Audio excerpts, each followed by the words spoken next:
Today I am in Paphos, Cyprus, at the Aphrodite Rock, where, according to the legend, the goddess of love, Aphrodite, came out of the sea to make Cyprus her homeland. In the previous episode, I talked about the archaeological findings and the oldest known love poem, the most archaic lover's discourse known to us. And another source of knowledge related to ancient history is mythology. We all know the ancient Greek Aphrodite and her later Roman version Venus. But this mythological figure also has a history. Aphrodite was not originally Greek. She actually came from the Middle East, and her story also starts in Mesopotamia.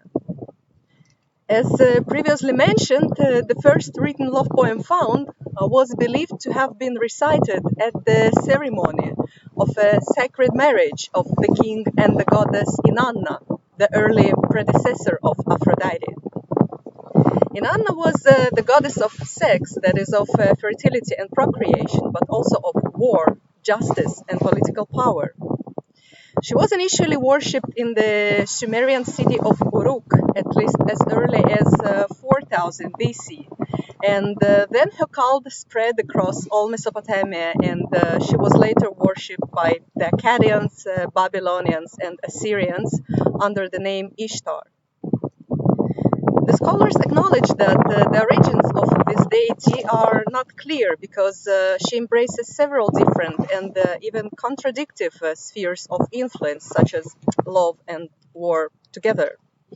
And in spite of being a goddess, a female deity, Inanna does not represent a chthonic force as the primordial mother Tiamat, that is the ocean and the initial chaos that gave birth to everything.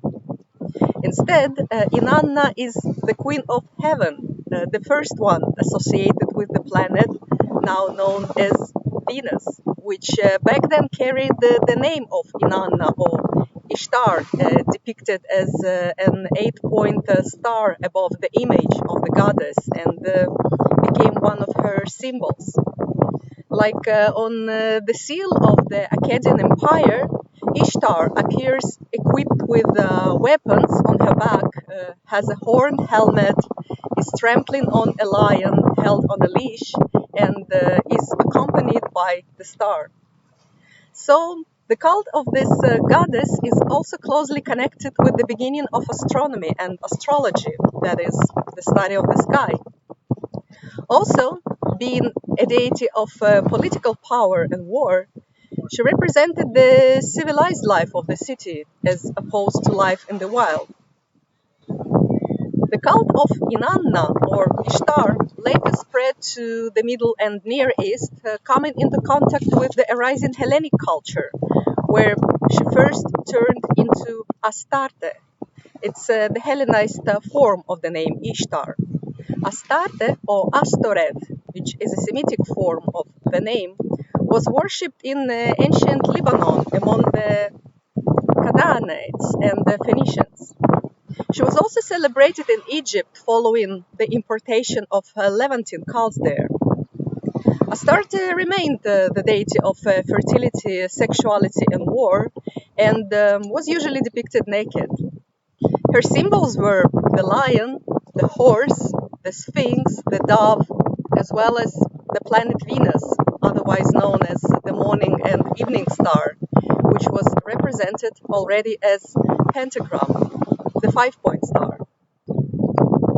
And the story of the pentagram as the sign of the planet Venus and its later cultural journey, it deserves a separate talk. And today here I just want to point out that astronomically, a pentagram schematizes itself within a rosette flower ornament that is an approximate image of the planet Venus's movement in approximately 8 years in relation to the Earth. That is, 13 Venus revolutions equals 8 Earth years and equals 5 alignments of the Earth, Venus, and the Sun. And this is how it creates this scheme of a five-pointed star. And it's not clear when exactly it was astronomically observed for the first time, because the five-point star symbol was used in Mesopotamia as well, while its meaning is unclear. And pentagram later was also used in many cultures and in many other cultures over the globe, standing for a sign of protection or a sign of power. In this region, it was used, for example, as a seal in ancient Jerusalem and as a seal for Constantine the Great, the first Christian Roman emperor, along with being a symbol of Christ. And conversely, in modern times, the pentagram is most often associated with Satanism, which is just one of the examples of how the ancient symbols have been misused by contemporary culture. Well, however, here in my video, I referred to the pentagram as a symbol connecting the goddess of love with the celestial body. However, in astronomical and astrological scripts, the symbol used to signify the planet Venus was not the five-pointed star, but the one that we know now as the symbol of the female gender, which is a circle with a little cross under it. And it's interesting, I think, that the medieval alchemy used the same symbol for copper, thus symbolically connecting the celestial body with the underground body of a metal. And copper is connected with Cyprus. From the Chalcolithic age, which actually means the copper stone age from the Greek word chalkos, which lasted from at around 4500 BC and later on, Cyprus was a significant source of copper in the region, and the name Cyprus itself, Kypros in Greek, is derived from the word kupros, that means copper. And even these days, copper continues to dominate the mining sector here. Historically, though, what probably connected the Venus with the copper elements was the island of Cyprus itself, famous for both its copper minings and the cult of the feminine deity. In antiquity, Cyprus was a significant cult center of the goddess, with the mine temple located in Paphos here nearby. And the now arguable concept of cult practices related to it, such as sex rites and temple prostitution, has been widely discussed. It became commonplace in the history of antiquity after the 19th century historian of religions James Fraser and his book The Golden Path, that became a bestseller, as we would now say it. And Fraser based his concept solely on the report of the 5th century BC historian Herodotus. Nowadays, some feminist scholars argue that the temple prostitution is a myth created by Fraser and that it never actually took place. I have no arguments to defend or deny it, while it remains interesting, I think, to read this particular passage from Fraser's book and then see the opinion of critics as well. So here's the passage from Fraser's The Golden Path, published first in 1890. The sanctuary of Aphrodite at Old Paphos, the modern Kuklia, was one of the most celebrated shrines in the ancient world. According to Herodotus, it was founded by Phoenician colonists from Ascalon. But it is possible that a native goddess of fertility was worshipped on the spot before the arrival of the Phoenicians, and that the newcomers identified her with their own Baalath or Astarte, whom she may have closely resembled. The two deities were thus fused in one, and we may suppose that they were both varieties of that great goddess of motherhood and fertility, whose worship appears to have been spread all over Western Asia from a very early time. The supposition is confirmed as well by the archaic shape of her image as by the licentious character of her rites, for both that shape and those rites were shared by her with other Asiatic deities. Her image was simply a white cone or pyramid.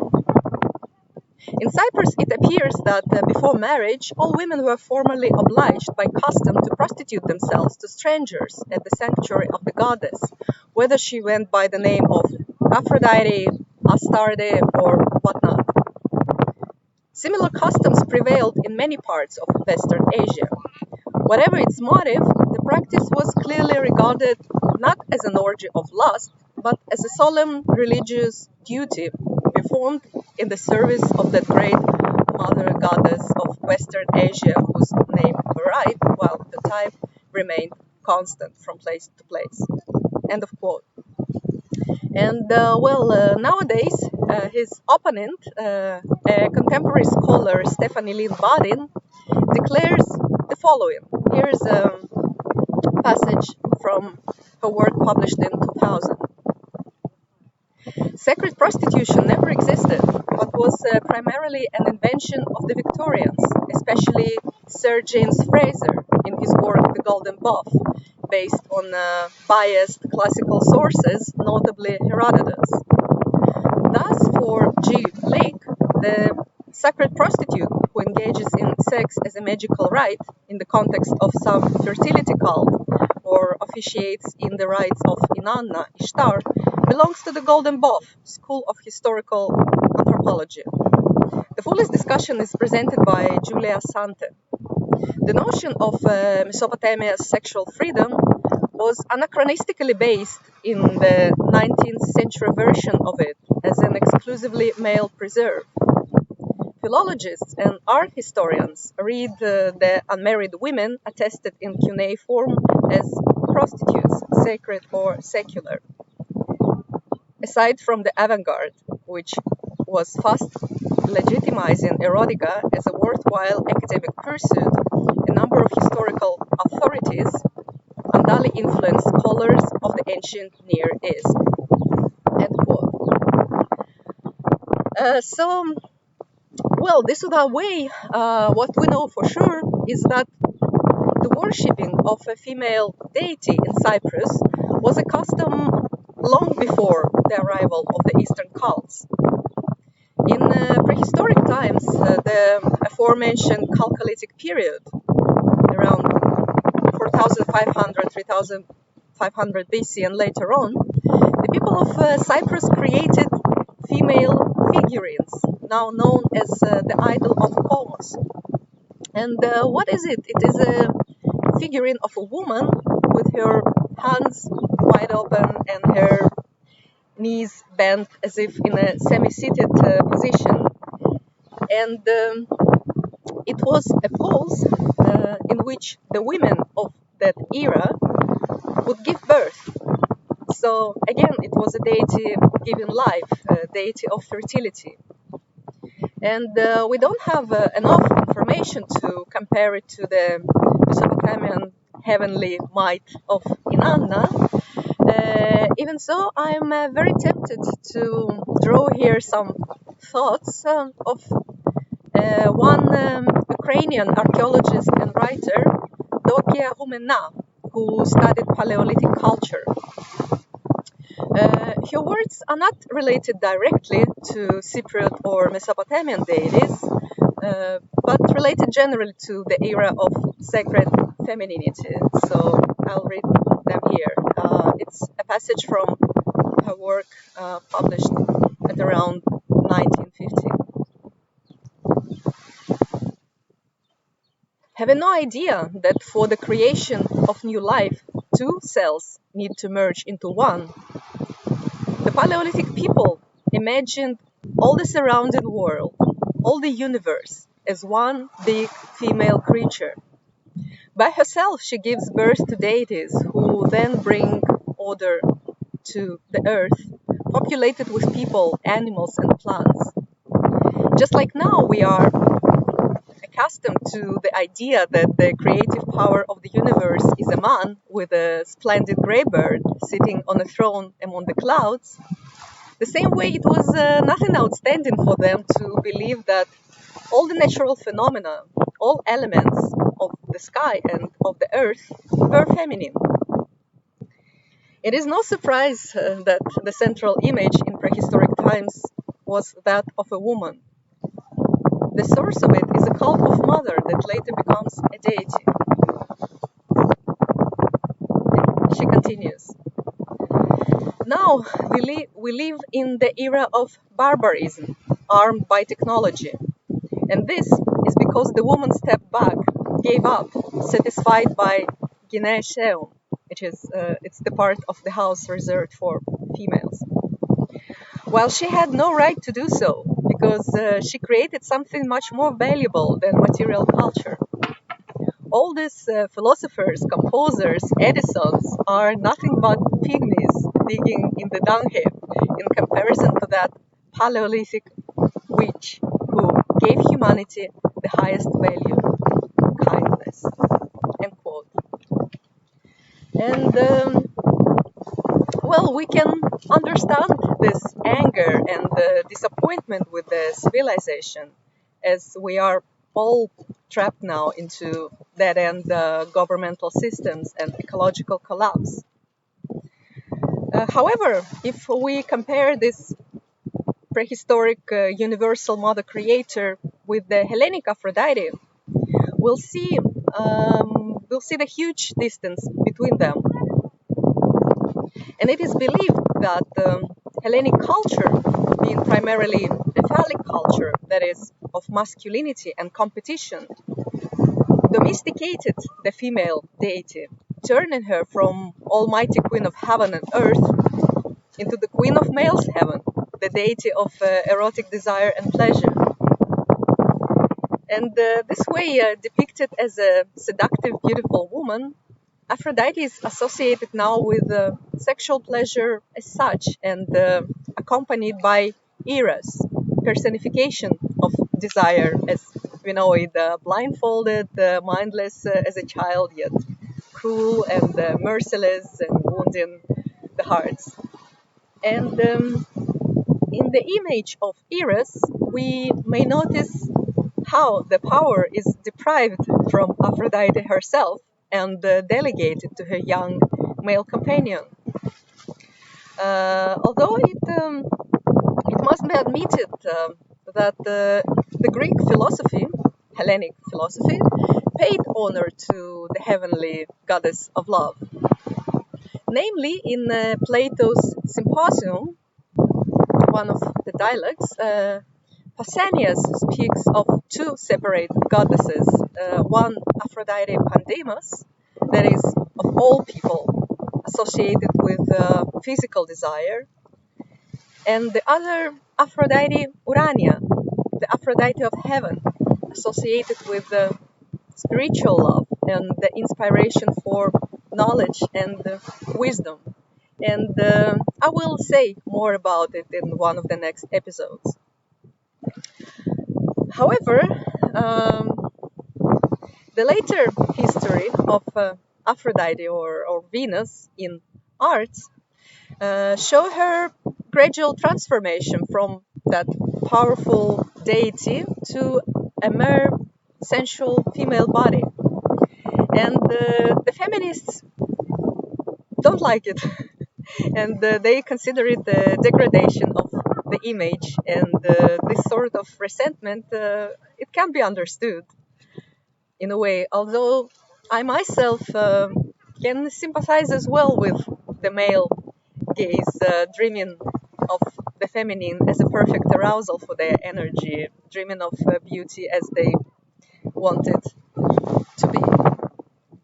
So, to conclude, generally, I hope that by contemplating the divine love bringing femininity of the ancient world and its reflection in us, we can embrace all her controversial features and performances.